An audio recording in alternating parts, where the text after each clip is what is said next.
بسم اللہ الرحمن الرحیم۔ محترم ناظرین السلام علیکم۔ غار ثور مکہ معظمہ کی دائیں جانب 3 میل کے فاصلے پر ثور پہاڑ میں واقع ہے۔ رسول اللہ صلی اللہ علیہ وسلم نے مکہ معظمہ سے مدینہ منورہ ہجرت کی تو 3 دن تک یہاں قیام کیا۔ قرآن کریم میں ہجرت کا بیان کرتے ہوئے جس غار کا ذکر کیا گیا ہے وہ یہی غار ہے۔ آپ صلی اللہ علیہ وسلم کے ساتھ حضرت ابوبکر صدیق رضی اللہ عنہ بھی تھے، اسی لیے انہیں یار غار کہتے ہیں۔ حضرت ابوبکر صدیق رضی اللہ عنہ پہلے خود غار میں داخل ہوئے اور اچھی طرح غار کی صفائی کی اور اپنے کپڑوں کو پھاڑ پھاڑ کر غار کے تمام سوراخوں کو بند کیا۔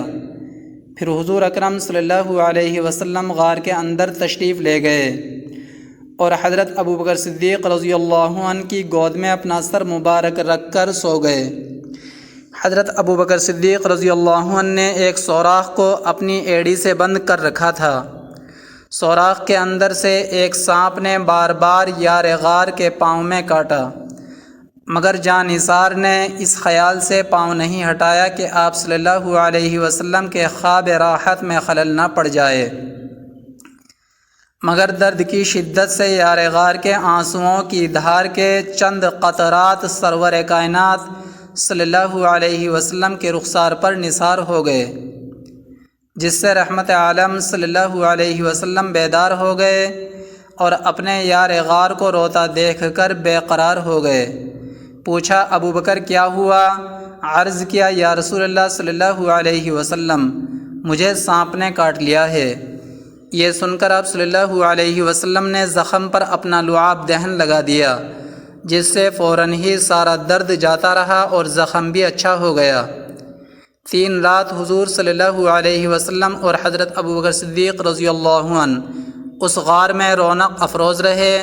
کفار مکہ نے آپ کی تلاش میں مکہ کا چپا چپا چھان مارا، یہاں تک کہ ڈھونڈتے ڈھونڈتے غار ثور تک پہنچ گئے، مگر غار کے منہ پر حفاظت خداوندی کا پہرا لگا ہوا تھا۔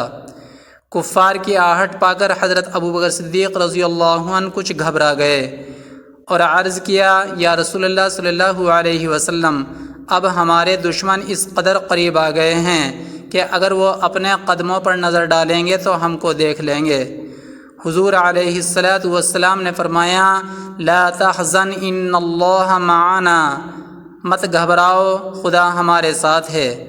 پھر حضرت ابوبکر صدیق رضی اللہ عنہ پر سکینہ اتر پڑا کہ وہ بالکل ہی مطمئن اور بے خوف ہو گئے، اور چوتھے دن یکم ربیع الاول دوشنبہ کے روز حضور صلی اللہ علیہ وسلم غار سے باہر تشریف لائے اور مدینہ منورہ کو روانہ ہو گئے۔ محترم ناظرین، اگر آپ نے ہمارے اسلامک مفتاحی چینل کو ابھی تک سبسکرائب نہیں کیا ہے تو آپ براہ کرم ہمارے چینل کو سبسکرائب کر لیں تاکہ آنے والی ہماری ہر ویڈیو آپ تک بروقت پہنچتی رہے، اور اگر ویڈیو پسند آئی ہے تو لائک اور شیئر کرنا نہ بھولیں۔ بہت شکریہ۔